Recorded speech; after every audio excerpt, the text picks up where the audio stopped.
costs. So in the next 45 minutes, we're going to talk with some amazing people about how to plan and implement an electrified food precinct. We're going to talk about why this flight to electric. We're going to talk about, is it feasible for all food and beverage operators to be able to move across to electrification and eliminate gaps? And we're going to look at some of the ways that leasing objections can be overcome. Before I start to bring our panel operators in, could I just get you to quickly give us a little bit of feedback? We're going to pop a poll up now, just a simple click on your mouses. If you could just give us a little bit of an idea on where you're at in your electrification implementation. So are you actually in the process of delivering an electrified precinct? Are you thinking about it for a forthcoming precinct? Or have you not even started to get onto it now? And we'll just see those poll numbers coming through. Give a few more of you a chance just to answer there. You can see the live answers coming up on screen. That pretty much, it looks like we're sitting about 50% of you have got some sort of thoughts around electrification, or in fact that's moving up now as the poll goes on. So certainly more of you interested in looking at some form of electrification either now or in the future than those of you that aren't. That's pretty consistent with previous webinar that we have already run on this. And shout out to Ken Bergen, who's on the line today, already put in a Q&A. Ken's fantastic hospitality, been leading leadership in the hospitality sector for many years and a great friend of BNP's. He's very worried, as he should be, about whether Asian operators who use WOX will be able to be included in the electrification, and we've certainly got some answers to share with you around that idea. So thank you, Ken, and it shows you how easy it is to bring up a question and have it addressed. So let's turn to our panel who are going to fill us in today and give us some amazing insights into this particular area. Our first panelist joining us today is a fantastic woman who's going to talk to us about the equipment side of it and also about the design elements of using electrification. And I'm proud to present to you Nisha Gantwell, President of the MAC Group. Nisha is an architect with a Master's in Sustainable Design, but as a passionate foodie, she decided to really hone her skills, and for the last 15 years has focused entirely on commercial kitchen design and architecture. And we're all the better for it. Thank you, Nisha. Many of you have probably worked with the MAC Group. If you've been invited into the head offices of Accenture or Google or Clayton Utz recently, you will have seen Nisha's great work in helping those occupiers reach their 5- and 6-star green ratings through the contributions she's made to their development. So great to have you on the call, Nisha. Thanks, Izzy. Good afternoon, everyone. Happy to be here. Secondly, can I bring online our resident chef for this session? So Gareth Wilson is the Global Executive Chef at Macquarie Group. He's what I call the chef's chef. Gareth's worked with Gordon Ramsay, he's worked for Guy Grossi, he's been in collaborations with Scott Pickett, he's cooked for Her Majesty, Her Royal Highness and the Duke of Edinburgh, he's swanned around with the McLaren racing team and looked after all their VIPs over the years. If you want to jump onto his Instagram page, The Private Pass, you'll be one of 60,000 members. And based on the feedback from our last webinar, absolutely fantastic insights into what it's like to be an operator of an electrified kitchen. We couldn't have done the webinar without you, Gareth. So thanks so much for joining us. Good afternoon. And rounding out our panel, the eminent Dr. Caroline Noller, founder and director of the Footprint Company. Dr. Noller is a trailblazing consultant to the property sector on low carbon design leadership. She's developed a bunch of exclusive online calculators and the Green Book to ensure that retail components of precinct designs can reach 5- and 6-star green ratings. She's a powerhouse of information on this particular topic, and very proudly my sister as well. So welcome, Caroline, to round out our panel. Thanks for your time today. Hi, everybody. How are you all? Cara, let's in fact start with you on the big picture of things. Tell me why electricity is the good guy nowadays and poor old gas has become the bad guy. Yeah, thanks, Susie. Well, it all relates to the climate crisis and the decarbonising of the electricity grid. So as nations sign up to net zero 2020, they've been putting a lot of effort into what we know to be reducing the carbon intensity of electricity through the use of, say, solar panels, batteries, all sorts of other renewable energy. So the idea is that the decarbonisation of the grid gives a natural advantage to avoiding carbon just simply by using electricity, because the nation's doing its effort. The challenge with gas is that the CO2 emissions and the methane emissions associated with it are less adaptable to reduction by themselves. So this concept then of transitioning away from gas to electricity to enable a faster progression to net zero or zero carbon energy, and or the purchase of green power directly has obviously presents quite a lot of appeal. And certainly when we think about the energy intensity of retail, it's a natural step in the right direction for transitioning away from gas. Well, I'd like to talk to you about why it's a natural transition, though.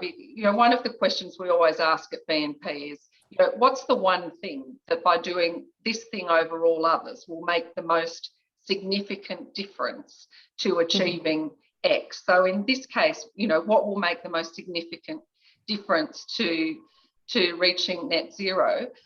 Is removing gas from food precincts going to move the dial that much? Yeah, I mean, there's a couple of cascading benefits that arise out of it. If we just look at the carbon intensity of retail as compared to, say, office space. Gareth there is sitting in a beautiful office. There's been a lot of regulation. In a very empty office in Melbourne, just saying. Super energy. We're getting there. Yeah, so there's been a lot of movement over the last 10 years from a regulatory point of view to significantly reduce the actual energy intensity of office operations through efficient lighting and air conditioning. Retail, on the other hand, has really had scant, almost nothing from a regulatory point of view. Some background stuff for equipment and a little bit of lighting, but we've sort of seen a bleed effect with more TV panels and people putting lighting into cabinetry rather than into their ceilings and avoiding the regulation. So on a like-for-like basis, a square metre of office versus a square metre of food, generally speaking, food's like up to 7 or 8 times more carbon intense per square metre per annum over office. So it's massive. And if you just take the CBD of Sydney, for example, 14% of all the floor area in the CBD of Sydney is retail, but it's 41% of the total carbon footprint, big picture. So then if we go away from gas, because obviously food is concentrated with gas, if we swap out generally a gas piece of equipment, a 4-burner range, for example, to a induction, not only do we get the opportunity for that retailer to potentially just buy green power as an extra little addition, you're generally cutting the energy consumption and therefore resulting carbon footprint of that piece of equipment by about 20% per annum, because induction's only on when you need it on, as opposed to the way that retailers tend to operate gas, which is I get in the morning, it's on. I leave at night. I think we'll definitely talk to Gareth, I think, about that. So okay, so that's cool to know that taking an electrification strategy towards a food precinct is one thing that by doing all others you're going to make a significant difference. That's great. Thank you for setting the scene. Nisha, as a designer then, having to implement that, and with your master's in sustainable design, are you pro this move as well? And is it feasible for you to be able to design gas out of food and beverage precincts? Yes, that's a very important question. If from the food and beverage precinct point of view, all the F&B since the start of cooking, it has been gas or has been fire, which currently is flame. So the energy which is currently used in most of the commercial food precinct are either gas, electric, or wood. Steam is very rarely used, and it's very, kind of infrastructure-wise, it's quite expensive to set up a steam kitchen. But most of the power is then electricity or gas, with wood being mostly where you need flavor or certain, kind of menu items. So that, when changing from gas, and the most important thing is when the operators, when they realize they don't have the flame to cook, that becomes challenging. But from the designer's point of view, we have a lot of options currently available in the market in terms of electric equipment, from induction to electric combi ovens, electric woks, fryers. So there's option available. It is just about making the operator aware of the benefits, as well as the impact that it'll have on the environment of the kitchen, as well as the overall sustainability impact. Definitely pro. I know. So we can definitely, there's good reason to swap to electric. Yes. We can definitely design it, but can as an operator, we actually work in it? As a chef, I've long cooked over flame. I've loved the control of gas. I've loved the wok ha that I create when I'm stir frying, etc. So Gareth, are you pro or con electrification as a professional? Yeah, I'm very much pro, which was a surprise. I came to electrified kitchens through necessity, because I was in a high-rise building, in our last building, and there was no gas. So I was kind of, this is what I have and this is what I work with. But yeah, I think it changes the internal environment of the kitchen, and that's another key point to what we're looking at here. It calms the environment down a lot. Cooking wise, I would say that you gain more control with electricity, especially with induction, the ability to hold certain temperatures for long periods of time. Caroline just touched on the fact that, obviously with gas, in the old days, people come in the mornings, they're turning on the ovens, they're turning on the grills, they're turning on the salamanders, the planters and the solid tops, and they're running all day. Whereas induction doesn't work like that. Induction is active when it's connected. And so that brings up greater sort of, I guess, broader benefits in the fact that you can utilize that space when it's not hot as well. So as I said, in the kitchen I had before, it was kind of very small. And so we were able to utilize the induction tops as plating areas when we weren't cooking on them. So it has many different benefits within the cooking space. Okay. That's so it's not just about, the benefits aren't just about the greener planet, but we're actually making better work environments for teams. So not so many hot-headed chefs. Is that you? Well, yeah, that's exactly right. So, now. Yeah, it takes the heat out of the kitchen a lot. And I know that seems a sort of I guess a secondary point, but obviously we're concentrating globally on better workplaces for all people. Kitchens are obviously high pressure environments. We all know the history and the shouting, the throwing, and all this stuff. But that just calms it down. You need less less noise with the extraction. The heat's not there. The residual heat's not there. So the sort of sweaty, robust environments are sort of changing. Aesthetically, I think they look better as well. Everyone's about open kitchens, calm, open kitchens. The diners don't want to see that sort of frantic, in the higher end stuff. They don't want to see that frantic sort of environment so much anymore. And so it's actually better for bringing the theatre of the kitchen out. Well, I think so, because it's more of a sort of a ballet instead of a full-on rock and roll concert. Instead of a punk rock concert. Okay. And if I can just add here, Susie, that with the induction, the efficiency and the speed increases as well. There are many videos. If you go on YouTube, there'll be a lot of videos comparing how water boils on a gas cooktop versus how quickly it boils on an induction cooktop. As well as from the commercial point of view, the benefit is also cleaning, because it's extremely simple to clean a induction cooktop, which is a flat top, versus a traditional gas cooktop. It takes hours, and Gareth would, absolutely. Definitely contribute to that. It takes a lot of labor and time to clean at the end of the day if you have gas equipment versus the induction. So cost I think, savings. Gareth, you've mentioned to me something about the amount of hours you were able to reduce in your kitchen. Well, yeah, I just think you can just picture like the sort of the big cast iron outers of the gas tops. Having to line them with tin foil, having to, it has to be changed and cleaned every day, splashes, spills and all that kind of stuff. Induction is just a case of just wiping. It's like spray and wipe, really.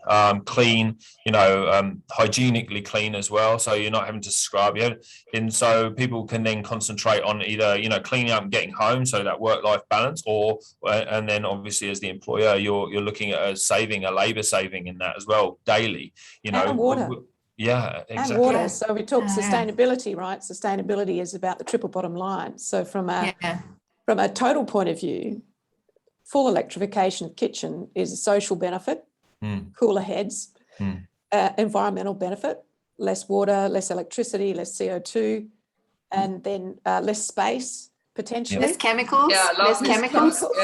Yeah. And economically, wrap that into a package, because there's obviously some infrastructure savings and, checks and balances in that.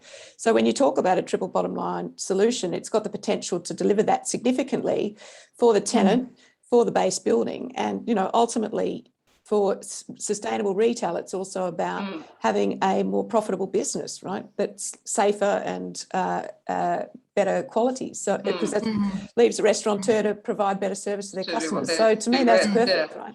So it sounds like it's a perfect solution, but there's definitely naysayers out there, and we need to address that.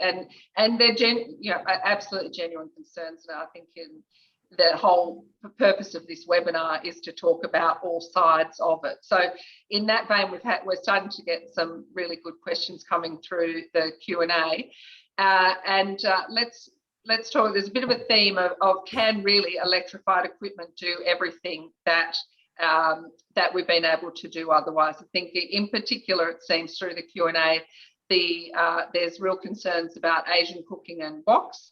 And for those that have used flame and char as an important part of the menu experience. Nisha, you might talk to us about equipment, and then Gareth, I think you've got some views on how you actually work with your menu. So Nisha, tell us about the equipment. Is it up to the mark yet? Yeah, so a standard kitchen would have cooktop, ovens, pasta cooker, grill. And all these equipment are available in gas and electric options. I think Gareth is using MKN inductions in his kitchens, which he's very happy with, as well as, there's Waldorf, Cooktech, Scott Size, they do the Baron. All these equipment, their ranges are available in gas as well as electric options. The challenge lies when we do certain, kind of particular menu selections like Asian. So the challenge is where we need proper industrial woks. Woks are available from certain suppliers like MKN, Electrolux, do a smaller size wok, but very high power wok. However, we do find chefs are more, traditional. They would want to have the traditional woks. So we know that in European and Asian markets, there are proper, high power traditional size woks available. Cooktech used to provide that in Australia from Stoddart a while ago, but there wasn't much demand that time in the market. Maybe they were too early. They came ahead of their time. So they no longer do that. But as the demand is increasing, and especially as people are becoming more aware, as well as there is if the kitchens are going in a 6-star Green Star building, gas is not an option anymore. So in that case, as the demand increases, surely there is R&D happening in the background, and we as designers approach suppliers for those equipments, and soon there will be, it seems like sooner than later that it will be available in the market. I'm taking the punt that by sort of 2024, 2025, when a lot of the developments we're working on start to actually move into fit out, that with China's net zero targets starting to really ramp up, that there'll be pressure on the suppliers there to produce these woks. I mean, I've seen them. I think I was very skeptical about the wok, but seeing how it's the shape that's created where it actually is dipped down induction, so you've got all that heat coming up. And I mean, tell us about that heat, Gareth. It's extraordinary, isn't it, that can come out, can melt a pan? Yeah, the control you get is incredible. And the range, even I guess it's preventative maintenance we didn't talk about either. I guess the gas appliances, they sort of choke up a bit here and there, and you sort of have to go through that preventative maintenance. But the induction units I've had is just a filter change once a year. They're really great control. I've talked about the fact that you can utilize the space in different ways and have something cooking at the back of the induction unit. And basically mimic the way the old-fashioned sort of solid tops work as well. So if you've got a 6-burner induction, you can have them all in different temperatures, so you can move your pans in different areas. So when you're finishing something, you bring it to the hotter area as you do in the traditional method. So I don't believe I found an area of the market that I personally use that's different. Obviously there's some hybrid areas, like with the binge tan grills and things like that people are utilizing within their kitchens, the charcoal and that kind of stuff. But that was the same way as induction 15 years ago came into pastry sections. It's just about integration, how we sort of work in a hybrid with all these different, there's so many different options. So there is always a way around it. To get around it. So and that chart, you mentioned the charcoal. I think Nisha, you said there's some sort of solution around. I was just going. The other so that are challenging are if you're looking for char grills and special barbecue items. So there are Synergy grills which are available in gas as well as electric options, and they do a fantastic job. Electrolux does a grill, because usually the challenges with the electric grill is the moistness. The product is not as moist. The final product, the quality is not as good. But Electrolux does something which can add moisture. They use steam there as well as beach ovens. They have electric options in a lot of their grills as well. Great. So again, and are you seing it advancing? Is the pace picking up, Nisha, in terms of products coming to market now? Absolutely. And we recently we're working on this school, like a teaching cooking school, which is a 6-star Green Star building, again, which will not have any gas. So that will have electric induction, and we'll have soon chefs coming out trained to use induction, and they will be knowing the benefits of the induction over gas, and they will be looking for those options when they're going out in the market to work. Well, that's definitely great. The shift is towards that. Great to hear. Caroline, another concern that clients often raise around moving to this electrification is, are we going to be able to, particularly if it's a refurbishment, are the electrical infrastructure, is that going to be able to handle the increased electricity? What have you been resolving for clients around that area? Yeah, I mean, it's definitely an issue. So if you were going into a new development, certainly when we're sort of dealing with our teams, you want to be looking at doing a precinct-wide load calculation, forecasting that. In the past, obviously, you'd still have the gas, and then we'd have the electric. I mean, most precincts are suffering this problem because with the transition away from traditional non-food retail to much denser food retail offerings as a proportion of total GLA, the infrastructure is going to be a challenge that the landlord needs to address. But having said that, the flip side of it is that from a kitchen exhaust perspective and heat load perspective, then you've got that reduction. So it's quite important to approach it from a whole precinct, complete load, heat load and electrical load, and have a look at all of those different things. And the other thing I'd also say is that the evolution of how you quantify that peak electrical load, because traditionally the electrical engineers take the kilowatt rating that's on that induction cooktop, 4 by 4.5 kilowatts max power. They'll just add that on top of each other without adding a sufficient diversification load. So there is a little bit more that you want to sort of be thinking about early. And because the information is generally there, it's an exercise that can be gone through. And now with many landlords also having great internal metering data, it's also a great idea to sort of use and leverage that data to be able to have a look at, well, over the last 12 months, exactly how has this precinct been operating, to understand, well, what the impacts might be as we transition to electric from gas, and then, like I said, mechanical. But the heat load is definitely a thing, because obviously the total mechanical exhaust, given that many of these buildings have challenges with just the volume. They do. It often ruins the tenancy mix just because we can't get the extraction in to resolve the issue. And also, can I just add here, Susie, that it's also that with the electric and the technology available, the number of equipment that you need sometimes can be reduced if you use the right equipment. For example, we were doing a KWM office in Canberra, which was a very small reheat kitchen, but they needed a pasta cooker, a bread pan, as well as a little fryer. What we were able to do was use the twin pan framer there, which could be used as a bread pan, a grill, a fryer. It could adapt to various uses. So instead of 4 different equipment, we just specified 1 equipment in that compact footprint. So it's space saving as well as it's efficient from the point of view of how you use the kitchen, but it all comes down to the menu and the operations at the end. Yes, but it's all things that we can consider as the pressure goes on rents. We get a little bit of oversupply in hospitality and things. These are some of the things that we can tweak. I would like to talk with you about something that one of our attendees, Ian, has raised. He talked about it before he came to the webinar. He's already jumped on and raised it now. And this is this kind of, is there a calculation that we can reach to sort of help tenants and landlords see that overall that's going to be a good move to electrify? And that's part of how we actually came together, right? That's correct. Between Mac Group and Footprint Company, that we can actually produce a calculation for a landlord as to what those overall cost benefit is going to be.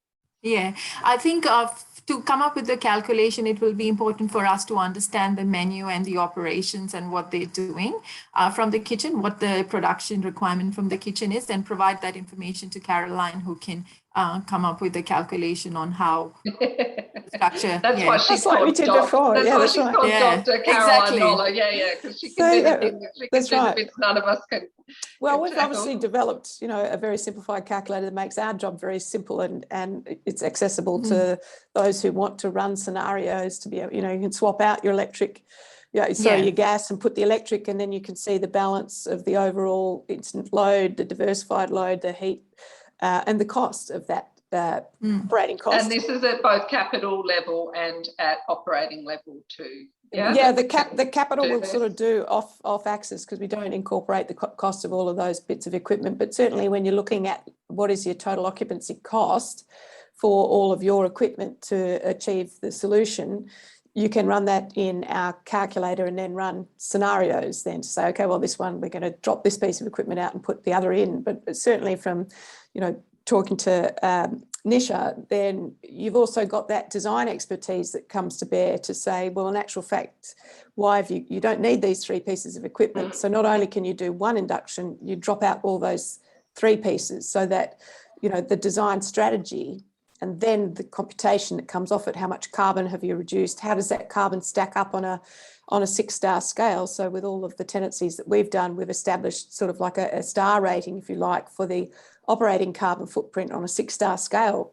1 is awful, 6 is the best, 3 is sort of average, but most tenancies, food tenancies, currently operated at 2. And they all have 20-30% improvement potential just from doing things better. So that's without us even these initiatives. They could be saving money right now.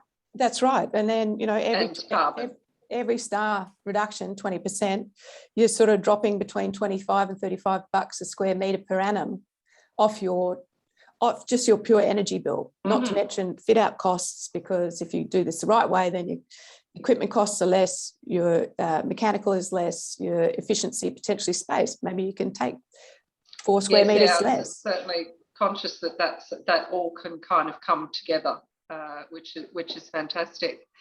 Hey, we're about about 3/4 of the way through our lunch and learn now. We thought it's a good time to turn it over to the audience and let you lead the last end of the discussion. So we're going to pop up a quick poll as to what you think the greatest hurdles are for you after what you've heard so far today.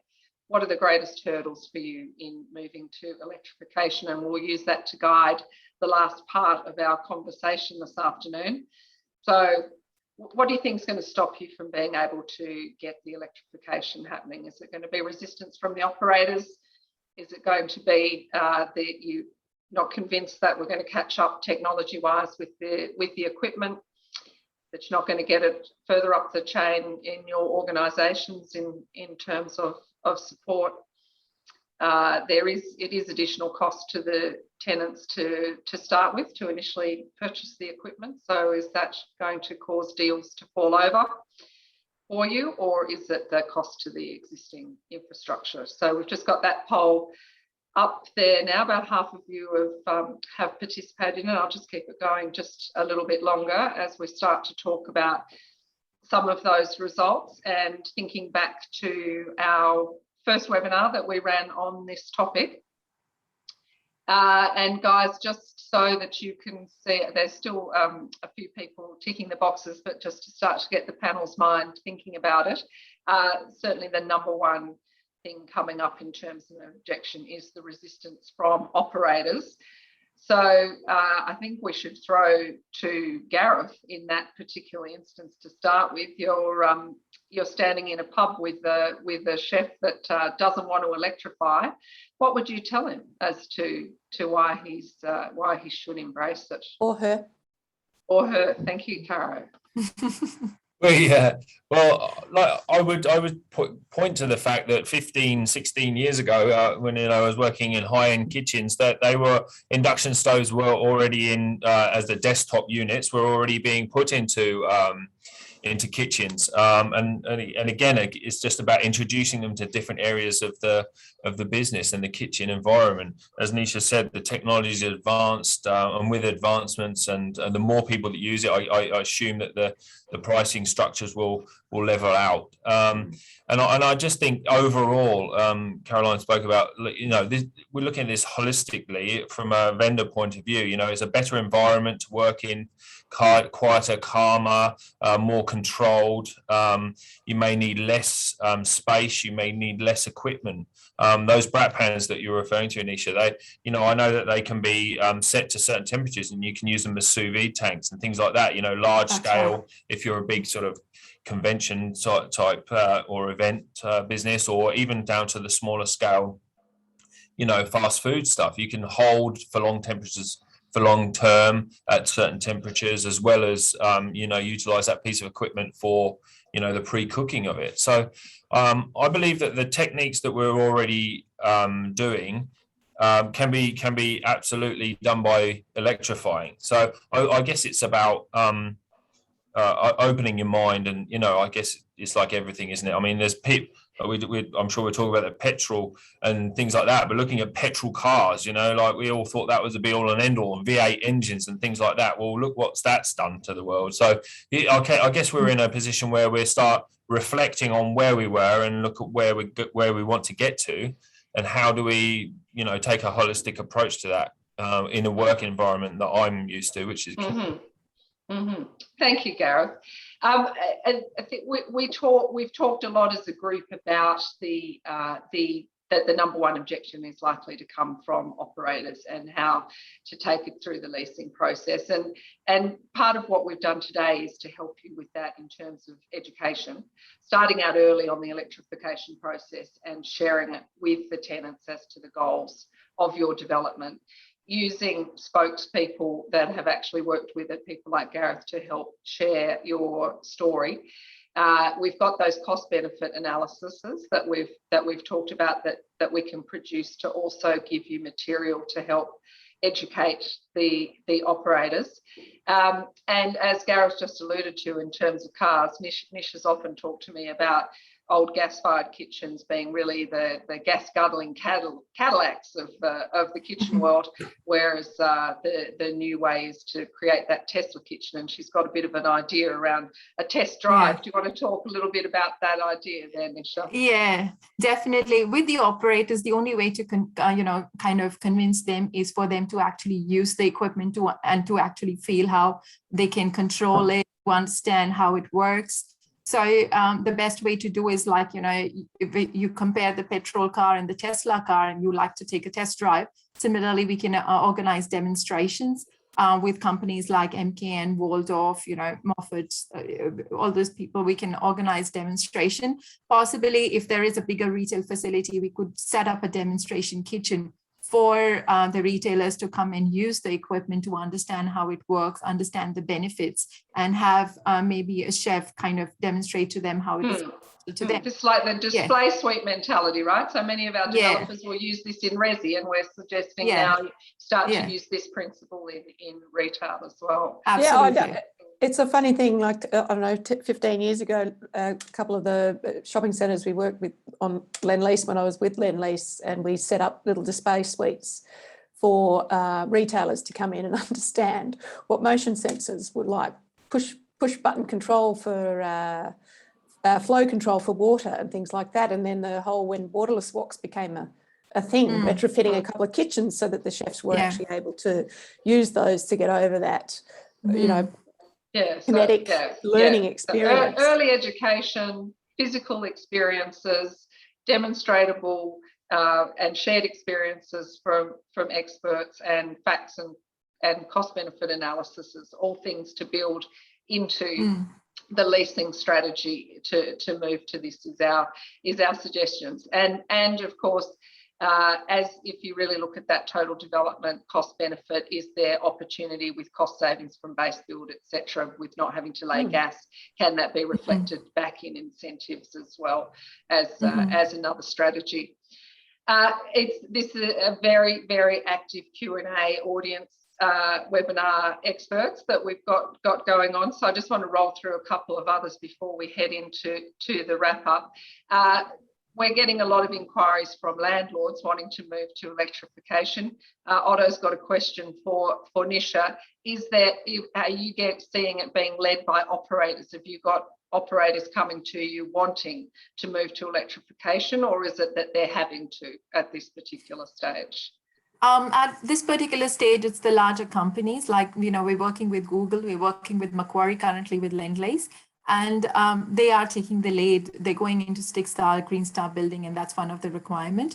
And there's sustainability principles of many of the companies, making sure they use less fossil fuel, they have lesser impact on the environment, high on sustainability. That's driving the requirement currently.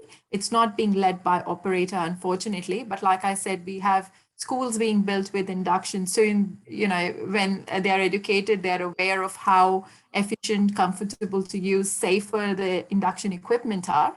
That's how it will, kind of change the market.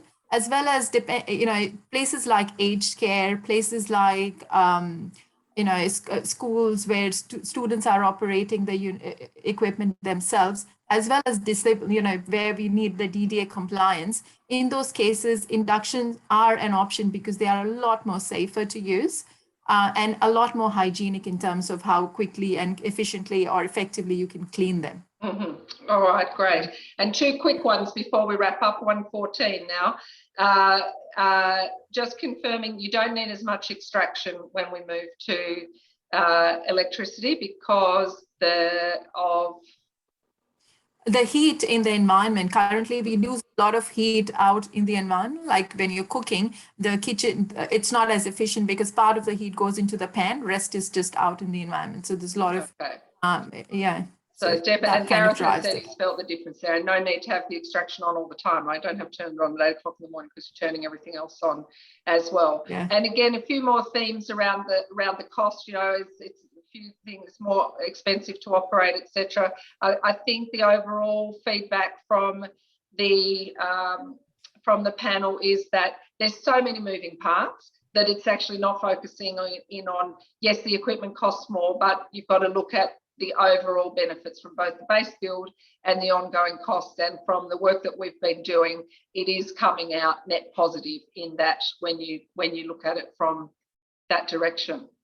Yeah, and Definitely. I think that from a landlord's perspective, committing to the strategy of all electrification does need an investment to be able to look at what's the base building situation and then the tenancy pluses and minuses, so that you can actually understand the swings and roundabouts for this whole solution and the benefits, and then how you might, as a landlord, have the capacity to incentivize and or assist from a fit out increment to overcome that initial capital concern. But you want to do that in a holistic way so that you can understand, well, from a capital cost, maybe there is no capital cost for the tenant, because if they're using one piece of equipment instead of three, the total cost is the same. We did the Turbo Chef things many years ago, and we sort of said, well, Turbo Chef, yeah, from a capital point of view, the thing is more expensive than a microwave oven, but it does the same as microwave, salamander, sandwich press. So when you add up the cost of those three pieces of equipment equals the same, but the operating cost is less. So it's a win-win from a capital and an operating perspective. So that's the smarts you want to sort of bring to it. Yeah, which is why we came together, right? It's to say, totally. Don't do it alone. We've got, it takes all of us it needs brain power from strategy. It needs the insights from footprint company. It needs Nisha's insights from design, and it needs the passion of operators like Gareth to help put the whole thing together. So that's been an amazing session. It flowed beautifully. I'm so grateful to Nisha, to Caroline, to Gareth for their insights and their taking the time out to do this for the industry on behalf of our just absolute commitment to wanting to see better outcomes for our planet. Thank you to the BNP team behind the scenes. I know it was a bit clunky for many attendees in our first go of doing webinars. Put the cart before the horse, but hopefully we've got that all sorted out now. So big call out to my team for sorting that out, and thank you to everyone that's jumped on the webinar series over the last couple of weeks. We've done it for you. We hope that you've got some great information out of it, and we look forward to supporting you in implementing electrification into the future. And thanks for bringing us all together. Thank you. Pleasure. It's the way we do it. Thanks, everyone. Bye now. Thank you. Take Bye. care. Thanks, everybody. Thank you. Bye. Take care all.